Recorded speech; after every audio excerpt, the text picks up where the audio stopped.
ہم اپنی مشکلات کو قسمت کہتے ہیں، مگر سچ یہ ہے کہ بلاؤں کی ایک بہت بڑی وجہ وہ دروازے ہیں جو ہم نے بند کر دیے تھے۔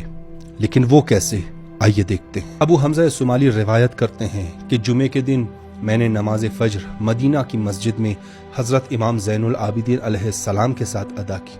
جب امام علیہ السلام نماز اور تعقیبات سے فارغ ہوئے تو اپنے گھر کی طرف تشریف لے گئے اور میں بھی ان کے ساتھ تھا۔ جب ہم گھر پہنچے تو امام علیہ السلام نے اپنی کنیز کو بلایا اور ان سے فرمایا، آج جو بھی سائل ہمارے دروازے پر آئے اسے محروم نہ کرنا اور اسے کھانا دے دینا، کیونکہ آج جمعے کا دن ہے۔ میں نے عرض کیا، یا امام، کیا ایسا نہیں کہ ہر سوال کرنے والا مستحق نہیں ہوتا؟ امام علیہ السلام نے فرمایا، یہ بات درست ہے، لیکن اے ابو حمزہ، مجھے ڈر ہے کہ کہیں سوال کرنے والوں میں کوئی حقیقی مستحق ہو اور ہم اسے کچھ نہ دیں تو ہم پر بھی وہی مصیبت نازل ہو جو حضرت یعقوب اور ان کے گھر والوں پر نازل ہوئی تھی، لہٰذا ہر صورت میں انہیں کھانا دیا کرو۔ پھر فرمایا، حضرت یعقوب علیہ السلام ہر روز ایک بڑی بکری ذبح کیا کرتے تھے، کیونکہ ان کا کنبہ بڑا تھا۔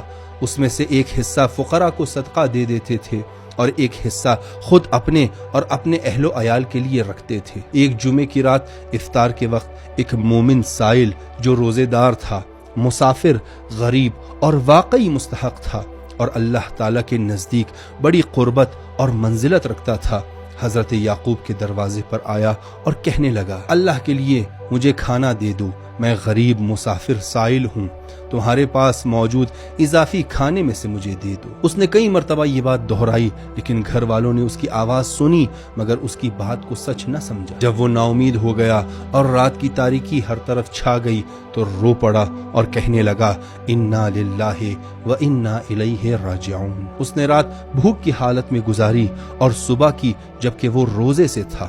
اس نے بھوک پر صبر کیا اور اللہ تعالیٰ کی حمد بجا لائی، اور حضرت یعقوب اور ان کے گھر والوں نے رات پیٹ بھر کر گزاری اور صبح کی اس حال میں کہ ان کے پاس رات کے کھانے کا بچا ہوا فاضل کھانا موجود تھا۔ اسی رات صبح کو اللہ تعالیٰ نے حضرت یعقوب علیہ السلام کی طرف وحی بھیجی، اے یعقوب، تم نے میرے بندے کو ذلیل کیا اور میری ناراضگی کو اپنی طرف کھینچ لیا، تم میرے عذاب اور تعذیب کے مستحق ہو گئے ہو اور تم نے خود بھی اور اپنی اولاد کو بھی بلاؤں اور آزمائشوں میں مبتلا کر دیا ہے۔ امام علیہ السلام نے فرمایا، اسی وجہ سے حضرت یعقوب پر اتنی بلائیں نازل ہوئی، لہٰذا اگر تمہاری مشکلات حل نہیں ہو رہی تو دیکھو کہیں تم نے بھی تو کسی پر دروازہ بند نہیں کیا۔